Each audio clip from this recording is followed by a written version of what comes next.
Bom dia, pessoal. Estamos aí iniciando mais uma aula no nosso regime remoto.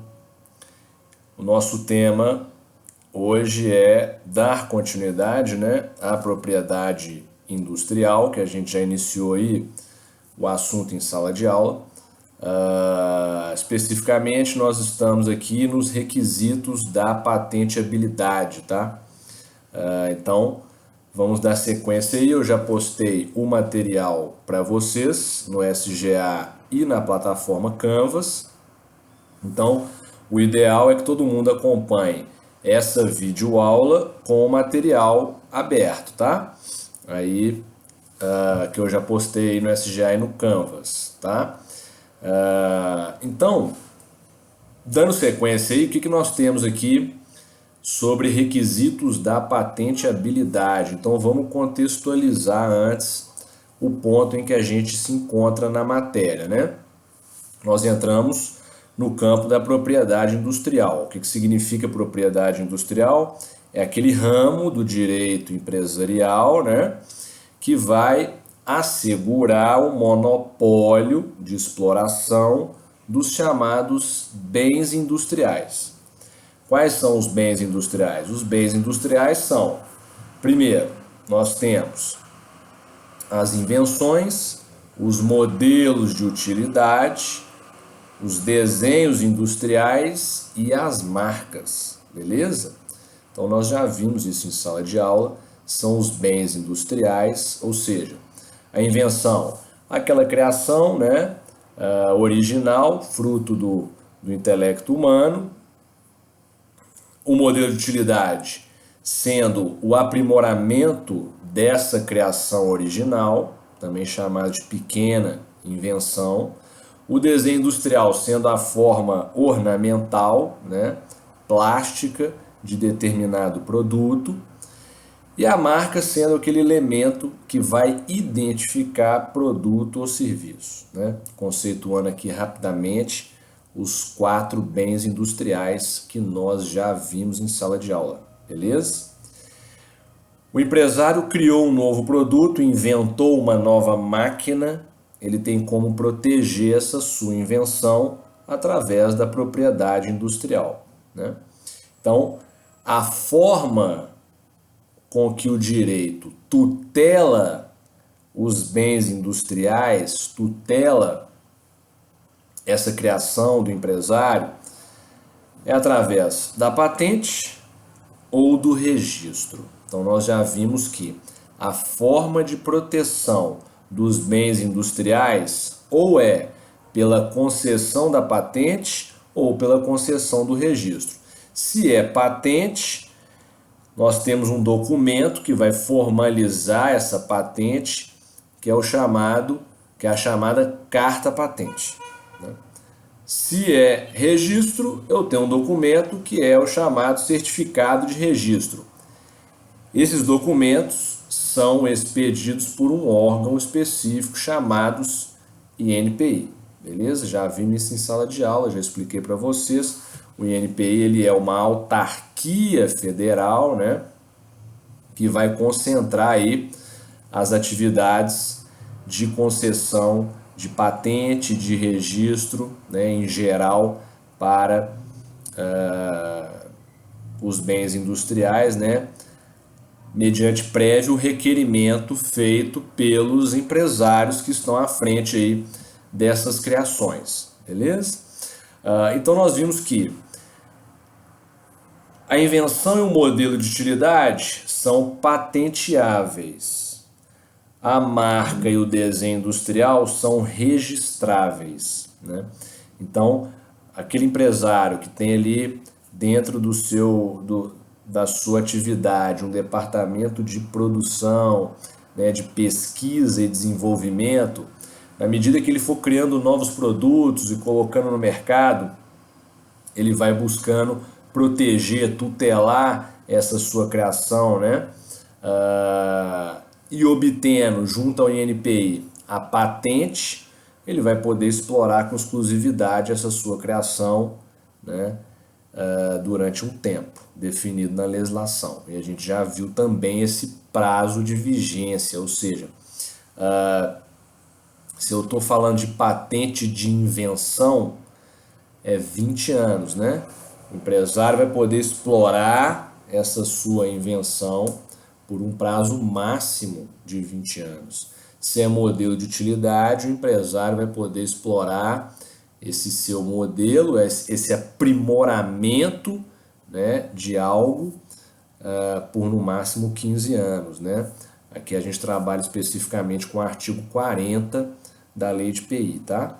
Então, todo mundo nivelado nisso aí, que isso é muito importante, tá? O prazo de vigência, né, e as formas de proteção. Já o desenho industrial, ele tem um prazo diferente de vigência, né? É só lembrar lá dos carros da Fiat, né, que ela vai emborrachar os carros todos quando ela vai fazer os testes sem antes, né, ter lançado o veículo, né, formalmente no mercado. Então ela vai proteger ali aquela forma ornamental, né, o novo design do veículo que ela está colocando no mercado, tá? Então, o desenho industrial, ele vai ter um prazo diferente, é um prazo máximo de 25 anos, né, em que o empresário consegue explorar com exclusividade essa forma ornamental, essa forma plástica que ele está atribuindo a um produto seu, beleza? Aí tem que lembrar lá que são, né, 10 anos renováveis por 3 períodos consecutivos de 5 anos cada, beleza? Regrinha lá do artigo 108 da lei de PI, o prazo de vigência do desenho industrial, tá? Já a marca tem um prazo de vigência de 10 anos, né? Que é ad eterno, tá? O que significa isso? São 10 anos renováveis ad eterno, né? Então, de 10 em 10 anos, o empresário ele tem que estar buscando, junto ao INPI, a renovação do seu registro de marca, beleza? Que é formalizado lá no chamado certificado de registro, tá? Então é isso, pessoal. Essa é a contextualização. E lembrar também que esses direitos de propriedade industrial, beleza? Eles são considerados bens móveis. Essa é a natureza jurídica, tá? Essa é a natureza jurídica dos direitos relativos à propriedade industrial. É a regrinha que a gente vai encontrar no artigo 5º da lei, tá? Isso é importantíssimo. Ou seja, se é considerado bem móvel, o empresário é proprietário desse direito, perfeito? Dessa coisa que surge ali, né, através dessa criação do empresário. Então, significa que ele, empresário, pode usar, gozar e dispor desse seu bem da forma que lhe aprouver, beleza? Ele pode ceder o direito de uso da marca ou o direito de exploração daquela patente de invenção, né? Ele pode licenciar o uso, o que é muito comum no mercado se ocorrer, quando a gente vai ver contratos de franquia, beleza? Então, isso é importante. A natureza jurídica é de bem móvel incorpóreo, tá? Bem móvel incorpóreo. Essa é a natureza jurídica dos direitos relativos à propriedade industrial, ou seja, patente de invenção e modelo de utilidade, registro de marca e desenho industrial. Tranquilo, pessoal? Beleza? Então, ótimo. Então, dando sequência aí, nós paramos na disciplina, né, aqui nos requisitos da patenteabilidade.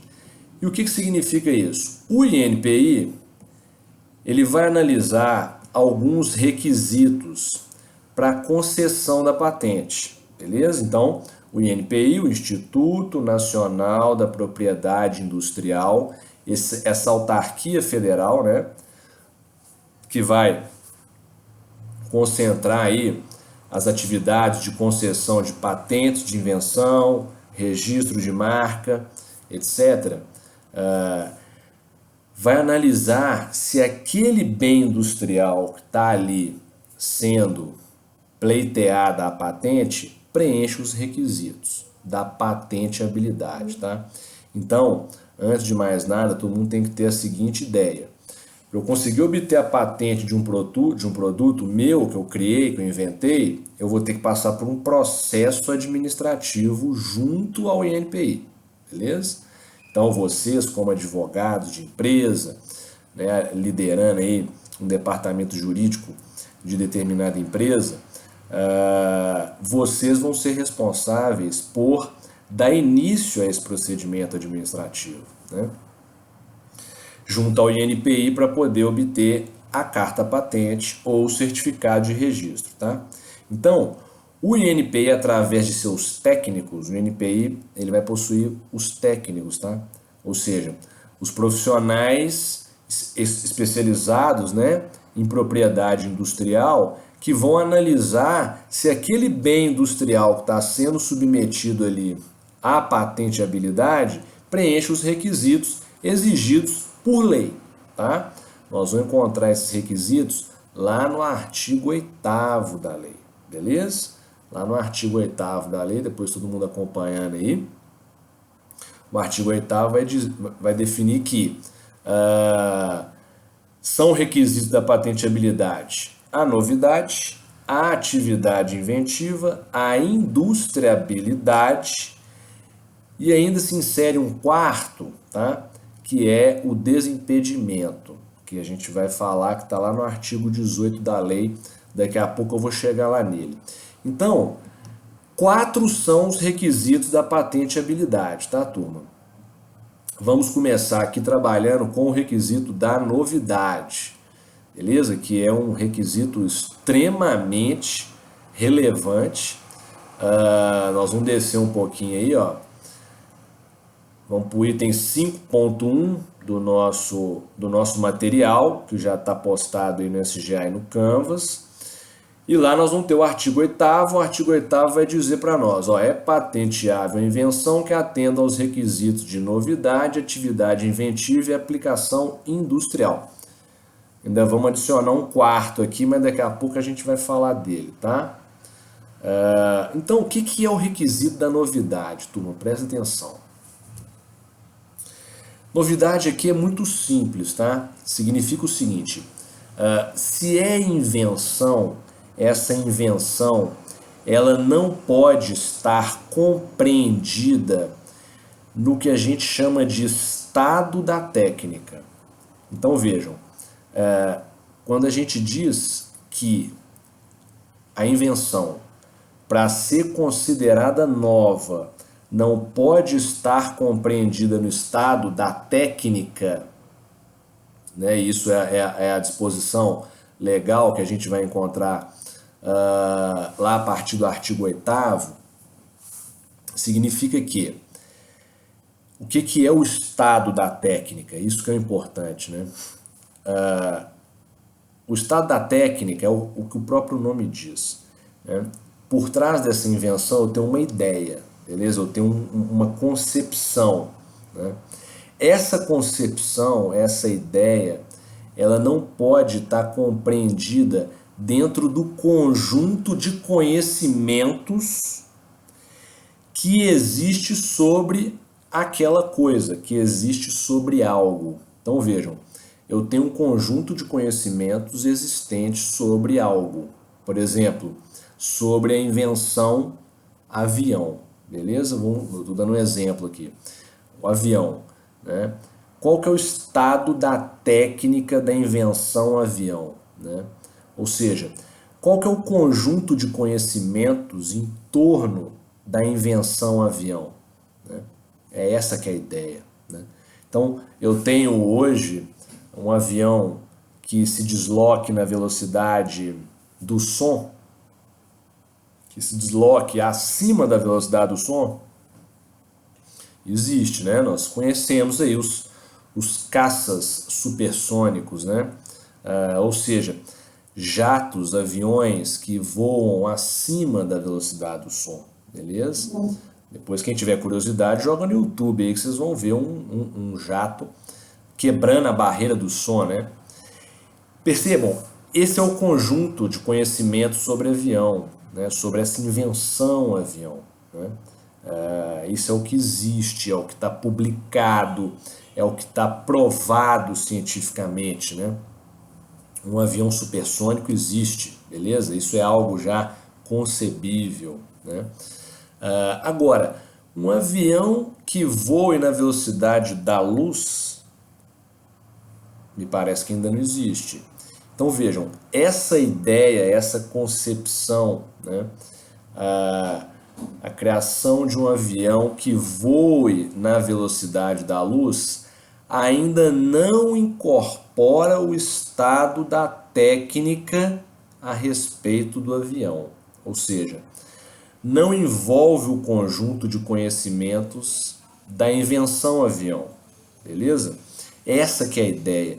Se alguém inventar um avião que voa na velocidade da luz, vai conseguir obter a patente preenchendo o requisito da novidade, porque aquela ideia ela ainda não foi concebida, ela ainda não foi testada, provada cientificamente, e, portanto, não incorporou o estado da técnica. Deu para entender, pessoal? É isso que é estado da técnica. É isso que define o requisito da novidade, que é esse primeiro requisito que a gente está estudando. Ou seja, a ideia tem que ter incorporado o estado da técnica para ser considerada, portanto, aí, uma ideia já existente, beleza? Esse que é o ponto, e, portanto, não nova, né? Então, esse é o ponto. Requisito da novidade, a gente tem sempre que pensar nele ligando ao conceito de estado da técnica. O que é estado da técnica? O conjunto de conhecimentos existentes sobre algo, sobre qualquer coisa. E detalhe, esse conjunto de conhecimentos ele tem que ter sido divulgado no Brasil, no mundo inteiro, tá? Os técnicos do INPI eles vão pesquisar em nível global. Se aquela ideia, se aquela concepção já foi pensada por alguém, se ela já existe, ela já está sendo trabalhada pela ciência, pela indústria, beleza? Pelo mercado. Então, para ser considerada nova, a invenção ou o modelo de utilidade, vai se aplicar aos dois, não pode ter incorporado o estado da técnica. Ou seja, aquela ideia, aquela concepção não pode fazer parte do conjunto de conhecimentos existentes sobre aquilo e divulgado no Brasil ou no mundo pela comunidade científica, pela indústria, pelo mercado, por quem quer que seja, beleza? Aquilo não pode ter incorporado o conjunto de conhecimentos para ser considerada nova. Essa é a ideia do requisito da novidade, beleza? Pensou em novidade, a gente tem que pensar em estado da técnica.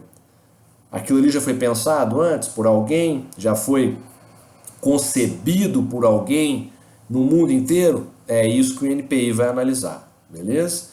Se alguém já teve aquela ideia lá na Lituânia, beleza? Tem lá um industrial lá que já produziu algo semelhante, né? Então não vai ter preenchido o requisito da novidade, beleza? Esse é o primeiro requisito da patenteabilidade, tanto para invenções quanto para modelos de utilidade, beleza? Qualquer dúvida que vocês tiverem, me encaminhe aí pelo SGA, tá? Aí é o seguinte, turma, então o estado da técnica é esse conjunto de conhecimentos, tá? Existentes sobre alguma coisa. Um detalhe que é importante todo mundo fixar aí é o seguinte, lá no artigo 12 da lei, que está aí depois vocês acompanham aí na legislação, nós vamos ter uma regrinha que é o chamado período de graça, tá? O que é o período de graça? Vejam, a lei permite, em alguns casos, que a ideia, a concepção, aquela invenção, aquela suposta invenção, ela possa ser divulgada, ela possa ser publicada, sem que essa divulgação, essa publicação, incorpore o estado da técnica, tá? Então o que significa isso? São casos em que o inventor ele vai criar o produto, vai divulgar o produto no mercado, vai dar uma palestra, ele vai divulgar o produto de alguma forma, só que essa sua divulgação não vai ser considerada incorporação ao estado da técnica. Então, quais são esses casos? E aí a gente vai trabalhar com eles lá no artigo 12 da legislação, tá? Primeiro, se o próprio inventor divulgar a sua invenção, ele pode fazer isso nos 12 meses anteriores ao depósito do pedido de patente. Então, vejam, o inventor ele pode desenvolver o seu produto, divulgar esse produto para a comunidade científica, para a indústria, para o mercado, etc. Que ele ainda tem 12 meses para ir até o INPI e solicitar a patente de invenção. Então vejam, período de graça é um período em que o inventor ele pode divulgar a sua invenção sem que essa divulgação seja considerada uma incorporação ao estado da técnica, uma incorporação daquela ideia ao conjunto de conhecimentos existentes sobre aquilo, sobre a coisa que ele está querendo patentear, beleza? Essa é a ideia, porque a gente tem que lembrar que estado da técnica é o conjunto de conhecimentos existentes sobre alguma coisa divulgado, seja no Brasil, seja no mundo, publicado, né? Ou seja, o conhecimento é tornado acessível à comunidade científica, industrial, ao mercado, etc. Então vejam, o período de graça é quando o inventor ele pode criar, desenvolver um novo produto, uma nova ideia, uma nova concepção, publicar e ainda assim ele vai ter um período até ele ir no NPI obter a patente da invenção. Esse período é de 12 meses. Então ele pode divulgar hoje e ele ainda tem 12 meses para ir até o INPI solicitar a sua patente de invenção, que aquela ideia não vai ter sido incorporada, não vai ser considerada como tendo incorporado o estado da técnica, beleza? Então isso é importantíssimo, tá? Muita atenção com isso, chamado período de graça, beleza? Aqui no nosso material a gente fala sobre o período de graça aí mais embaixo, tá? Aí é o seguinte, turma, aqui na doutrina do Marlon Tomasetti, que eu destaquei para vocês, ó, ele fala do período de graça aí, beleza? Depois todo mundo dando uma lidinha aí, após aqui a doutrina do Fábio Lhoa, mais abaixo aí, tá? Então é o seguinte, turma, antes aqui da doutrina do Ricardo Negrão. Então é o seguinte, esse é o requisito da novidade, beleza? Então, ótimo, todo mundo tendo atenção para isso aí. É muito simples, é só captar a ideia de que novidade, estado da técnica, os dois conceitos, tá? Ou seja, a invenção ou o modelo, para ser considerada nova pelo INPI, aquela ideia não pode estar dentro do estado da técnica, ou seja, não pode fazer parte do conjunto de conhecimentos existentes sobre aquela suposta invenção divulgada no Brasil e no mundo, beleza? Ninguém pode ter pensado isso antes, né? E aí a gente vai ter a regrinha do período de graça, que é essa dos 12 meses anteriores. A regrinha do período de graça, ou seja, onde o inventor pode divulgar a sua invenção sem que isso seja considerado incorporação ao estado da técnica, não se aplica só ao inventor, tá? Depois todo mundo dá uma olhada lá no artigo 12.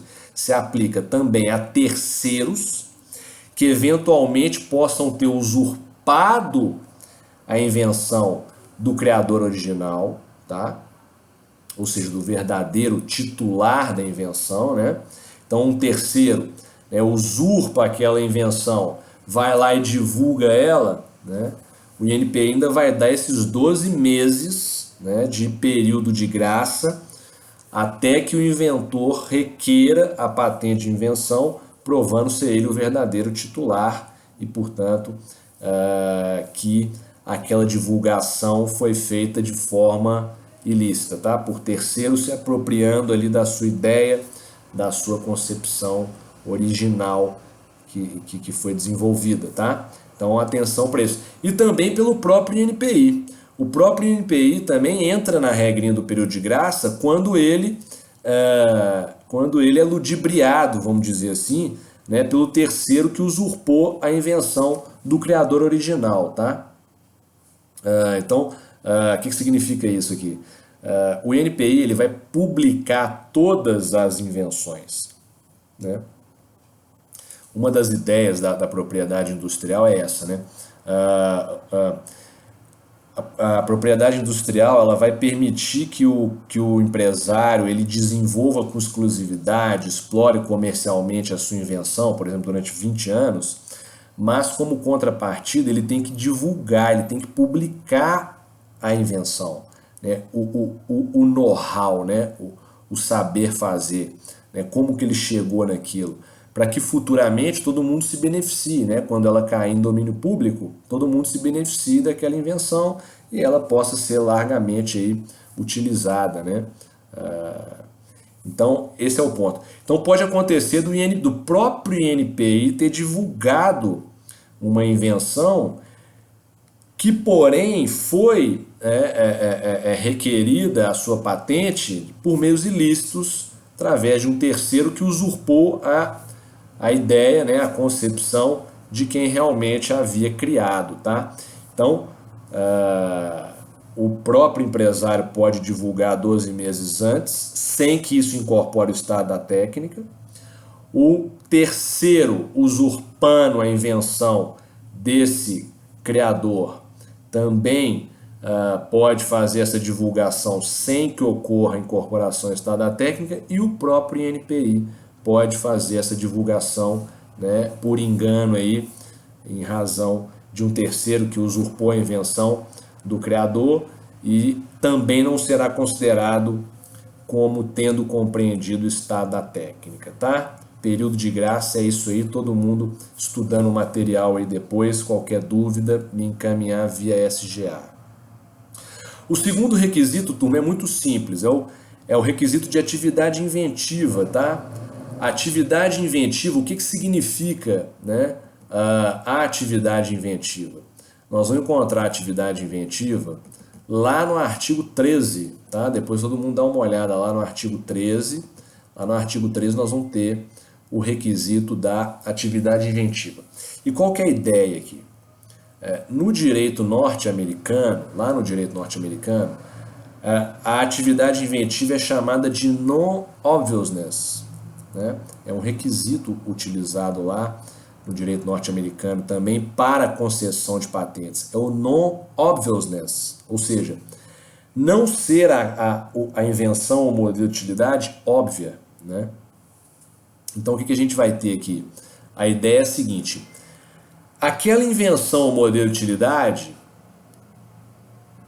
para que preencha o requisito de atividade inventiva previsto no artigo 3 da lei, ela não pode ser um desenvolvimento óbvio do estado da técnica para um expert no assunto, para um técnico no assunto. Então vejam, um técnico no assunto, e aqui a gente está falando obviamente, né, dos técnicos do INPI, que são quem vai analisar aí, né, a invenção.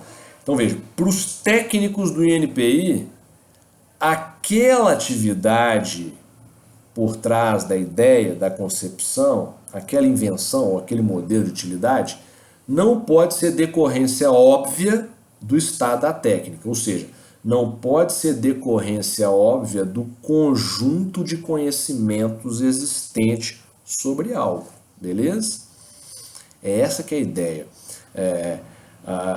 Ou seja, a invenção ou modelo de utilidade só faz sentido aquilo ali ser protegido pela propriedade industrial se realmente aquilo ali está gerando uma nova funcionalidade, né, uma nova aplicação que foge totalmente ao que existia antes, beleza? Ou seja, não é um mero desenvolvimento do estado da técnica que obviamente, né, seria uma decorrência natural do processo de desenvolvimento de algo, beleza? Um aprimoramento comum, né? Então não pode ser isso, tem que ser algo que realmente represente uma alteração desse estado da técnica de forma que não seja uma alteração óbvia, comum, beleza? Isso é atividade inventiva, tá? É o non-obviousness do direito norte-americano. Tem que realmente surpreender os cientistas, os industriais, né? O mercado.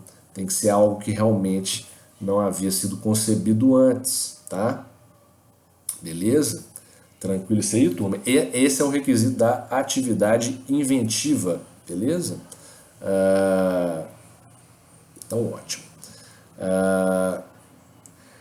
Na sequência, nós vamos ter o requisito da aplicação industrial, que a gente vai encontrar lá no artigo 15. O que é o requisito da aplicação industrial, turma? Presta atenção, muito simples aqui o requisito da aplicação industrial.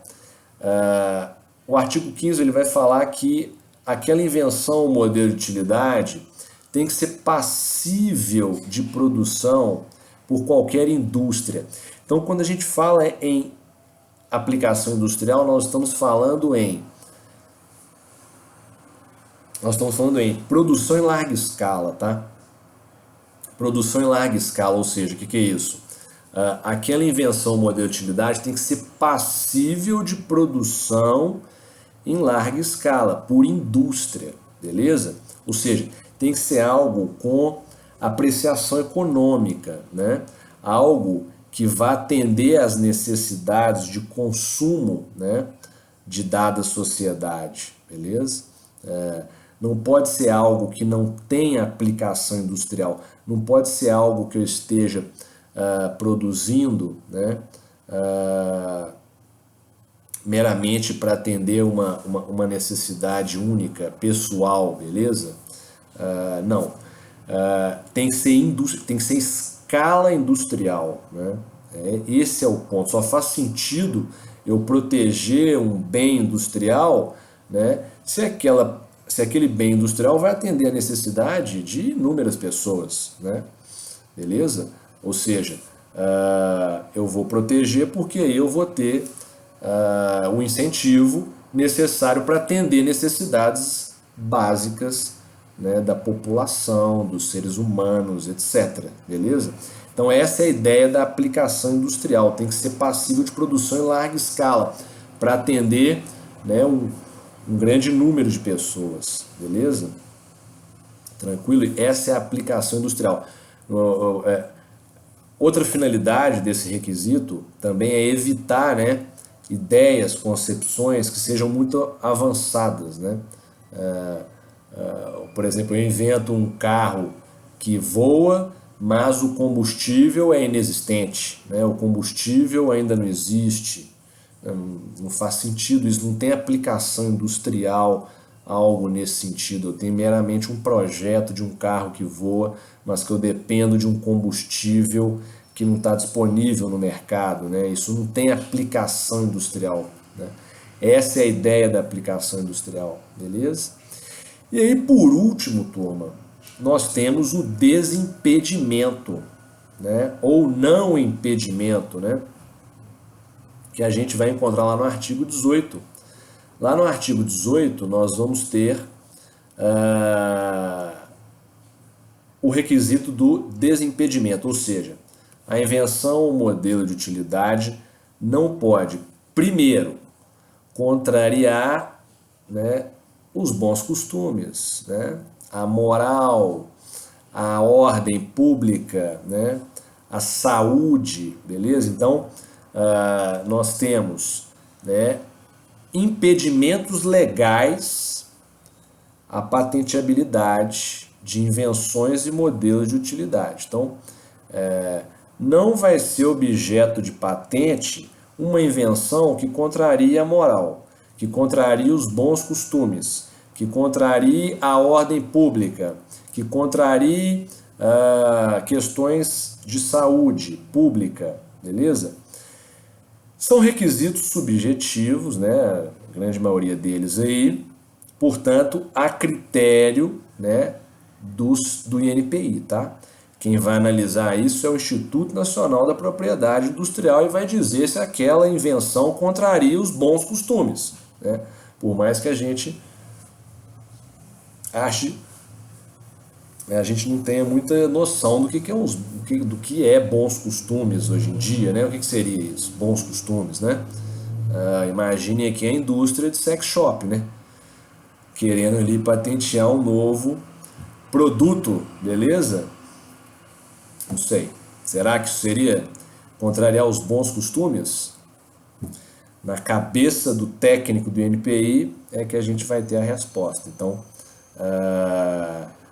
sem prejuízo da questão ser judicializada eventualmente, se, né, de repente o dono do sex shop lá achar que está sendo tolhido no seu direito aí de invenção, beleza? Então vejam, é um requisito muito polêmico, tá? Ele é bem aberto, né? Ele está sujeito aí a muita subjetividade, né?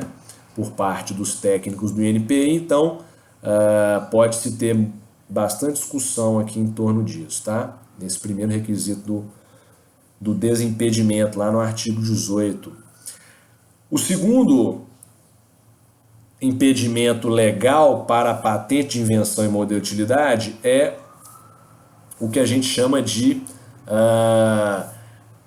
modificações, transformações em núcleos atômicos, tá? Ou seja, processos que envolvam, né, a manipulação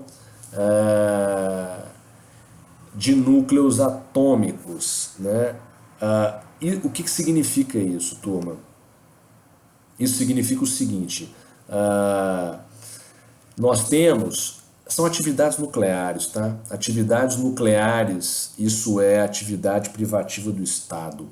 Então a gente não pode ter o desenvolvimento de produtos envolvendo tecnologia nuclear, né?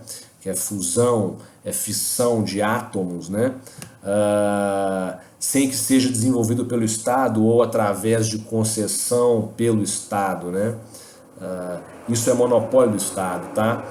Essas atividades é monopólio do Estado. Então, a gente não vai ter patente de produtos, né, que decorram de transformação de núcleo atômico, que envolvam atividades nucleares, tá? Isso é monopólio do Estado. O Estado pode conceder, né, essas atividades a particulares, mas isso é exceção. A regra geral é que processos, produtos decorrentes de transformação de núcleo atômico estão impedidos legalmente de serem patenteados em razão do artigo 18, inciso 2º da Lei 9279. Beleza, pessoal? E por último, nós temos aí os seres vivos, né? Isso aqui é muito importante, tá, turma? Ou seja, o que é isso aqui? Ser vivo, não, a regra geral qual que é? Prestem atenção. Ser vivo não pode ser patenteado como invenção ou modelo de utilidade, beleza? Ser vivo não pode ser patenteado como invenção ou modelo de utilidade, exceto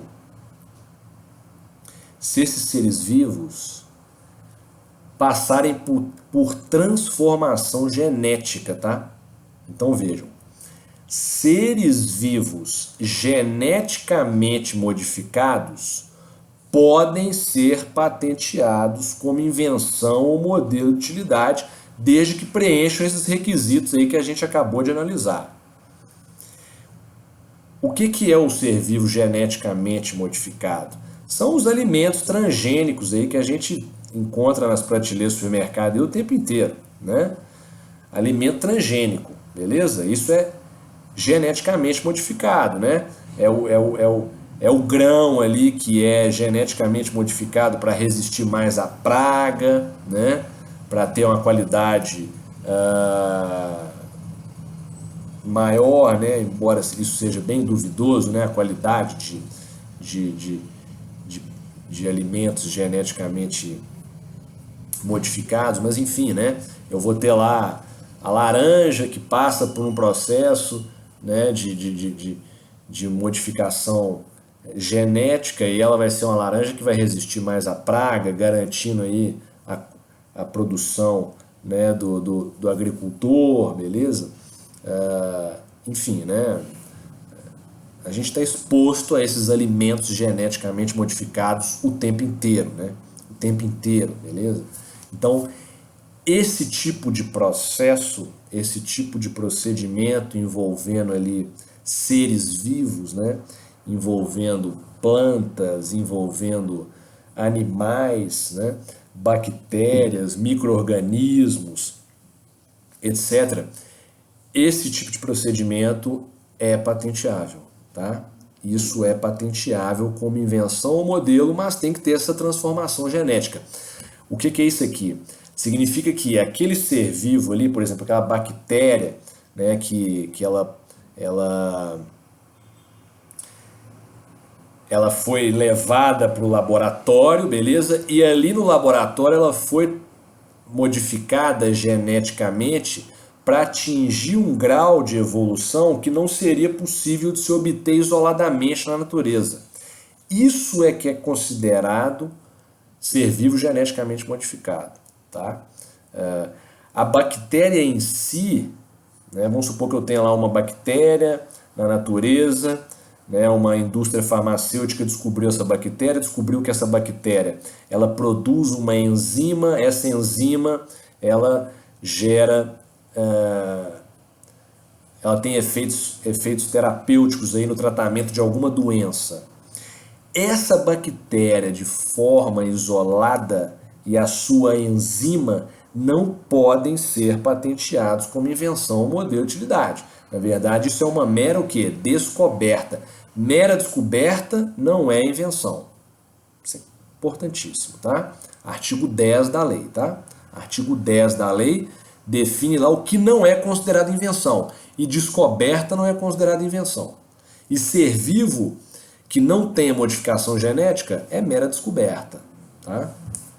Isso é importante. Então veja, agora, se essa mesma bactéria ela é levada para o laboratório, lá no laboratório eles fazem um mapeamento lá do DNA da bactéria e introduzem uma alteração lá no DNA da bactéria, né? Ou seja, uma alteração genética nessa bactéria, e agora ela passa a produzir uma enzima que cura determinada doença, aí sim a gente está diante de uma atividade inventiva capaz de ser patenteado aí como invenção ou modelo de utilidade. Então, todo mundo tem que ter atenção para isso, tá? Só pode ser vivo, só pode ser patenteado se for geneticamente modificado, tá? Um exemplo que eu costumo dar nas aulas é a tal da suicidal seed, né? O que é a suicidal seed? A Monsanto, que é uma grande empresa aí do segmento de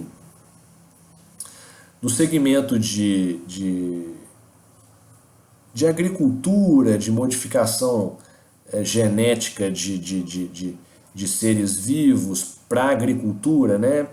Etc. Ela desenvolveu uma semente que chama-se suicidal seed, semente suicida. E o que é isso? É uma semente de um fruto qualquer, por exemplo, que ela só dá o fruto uma vez. Beleza? Então o que vai acontecer aqui? Eu vou plantar lá uma semente de laranja, vai nascer um laranjão gigante, beleza? Bonitão, frondoso, né, com suco, com muito sumo, né? Aquela laranja maravilhosa, resistente à praga, não pega praga de jeito nenhum, tá? Só que a semente que essa laranja vai produzir, ela é estéril, beleza? O que significa isso? Se você plantar ela, não vai nascer a laranja, beleza? Né? Qualquer laranja que você compra aí hoje, você planta, manda lá, todo mundo fez isso quando era criança, né? Joga a sementinha lá no vasinho, rega lá, daqui a pouco nasce lá o brotinho de laranja, de pé de laranja. A Suicidal Seed não, beleza? Só que pro agricultor, pro produtor rural, ele tem a garantia de plantar 1 hectare de pé de laranja e colher 1 hectare de pé de laranja e vender 1 hectare em laranja, né? Ou seja, a Suicidal Seed, ela é uma semente estéril, né? Ou seja, ela não vai gerar, né, sementes boas, né? Mas o fruto que vai originar dela ali, o produtor comprou a semente suicida, ele tem a garantia que aquilo ali vai dar uma excelente laranja, né? Em termos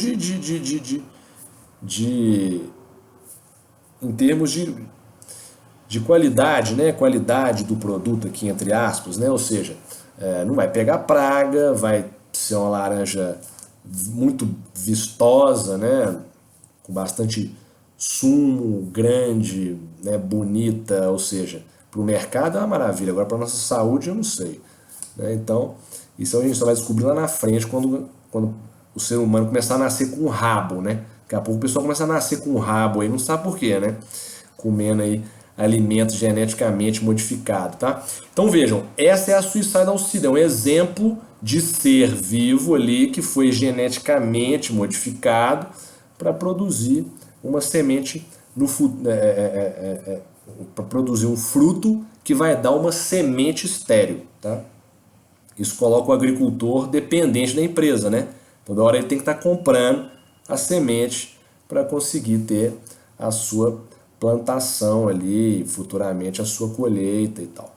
Então, existe uma polêmica em torno dessa semente, tá? Ela não é permitida no mundo para gêneros alimentícios, tá? No Brasil é proibido, só para gênero não alimentício que é permitido, a Suicidal Seed da Monsanto, tá? Que é para algodão, para grama, essas coisas assim, é permitido. Agora, para gênero alimentício, não. Beleza? Tranquilo? Então é isso, pessoal. Esses são os requisitos, vamos lembrando. E aí, um detalhe aqui que é importante, que eu vou pedir para todos vocês darem uma lida, darem uma olhada, é no artigo 10 da Lei de Propriedade Industrial. Eu já falei para vocês que a Lei de Propriedade Industrial ela não conceitua o que seja invenção. Lá no artigo 10, ela vai dizer para nós tudo aquilo que não é considerado invenção, tá? Então nós vamos ter lá uma série de elementos que a lei vai dizer que não se considera invenção. Então teoria científica não é invenção. Modelo matemático não é invenção, tá? A teoria da relatividade do Einstein não é passível de patente, beleza? Aí nós vamos ter lá obras literárias, arquitetônicas, artísticas. Importante vocês darem uma lida no artigo 10. Obra literária, vamos lembrar aqui, ó, é propriedade intelectual, tá? Obra literária, um livro que eu escrever, o TCC que vocês vão produzir mais para frente no curso de vocês aí, isso é obra científica, literária, né? Tá fora aqui da propriedade industrial. Vocês vão ser a criação de vocês, né? Esse trabalho científico que vocês vão produzir lá na frente, ou um romance, né? Uma obra literária que alguém escrever aí, né? Vocês são tutelados nessa criação pela propriedade intelectual, que é outro ramo do direito, tá? regulado aí pelas leis 9.609 e 9.610. Depois vocês deem uma olhada lá. Vocês estudam isso no direito civil, tá? A tutela de obras literárias, obras artísticas, arquitetônicas, né? Uma música, né, que se produz, beleza? Um livro que se escreve, né, um TCC que vocês vão produzir aí futuramente. Isso é propriedade intelectual, tá, turma? Tá fora desse nosso ramo aqui, que é industrial, beleza? A propriedade industrial está voltada aqui para os bens industriais, a propriedade intelectual está voltada para essas obras literárias, artísticas, beleza? Arquitetônicas, etc., que descreve aí no inciso 4º do artigo 10, tá? Programa de computador também está fora aqui, costuma gerar muita dúvida, tá? Os softwares também são tutelados pela propriedade intelectual, não pela propriedade industrial. Regra de jogo, não é possível patentear as regras do futebol, né? As regras do vôlei, beleza? Não é, eu criei um jogo aqui e vou patentear isso, não é possível. Técnicas e métodos operatórios ou cirúrgicos. O indivíduo desenvolveu uma técnica nova lá para operar, né, determinada verruga, né, de um sujeito sem gerar dor, sei lá, sem gerar corte, não sei. Não é possível patentear esse tipo de técnica, tá? E lá no inciso 9, a regrinha do ser vivo que a gente acabou de analisar, beleza? Então, todo mundo com atenção aí no artigo 10. Recapitulando tão brevemente os requisitos da patenteabilidade. Novidade, está ligada ao estado da técnica, já vimos. Atividade inventiva não pode ser uma decorrência óbvia do estado da técnica, é o non-obviousness do direito norte-americano. Aplicação industrial, passível de produção em larga escala por indústria. E desimpedimento, não pode contrariar moral, bons costumes, saúde, ordem pública, beleza? Não pode envolver atividades nucleares e não pode envolver ser vivo, salvo seres vivos geneticamente modificados. Beleza, pessoal? Eu vou ficando por aqui porque senão o vídeo fica muito pesado e aí é difícil de carregar no Canvas, tá? Então, vou ficando por aqui. Um bom dia para vocês aí. Qualquer dúvida que tiverem, me enviem pelo SGA, beleza? Que eu respondo imediatamente.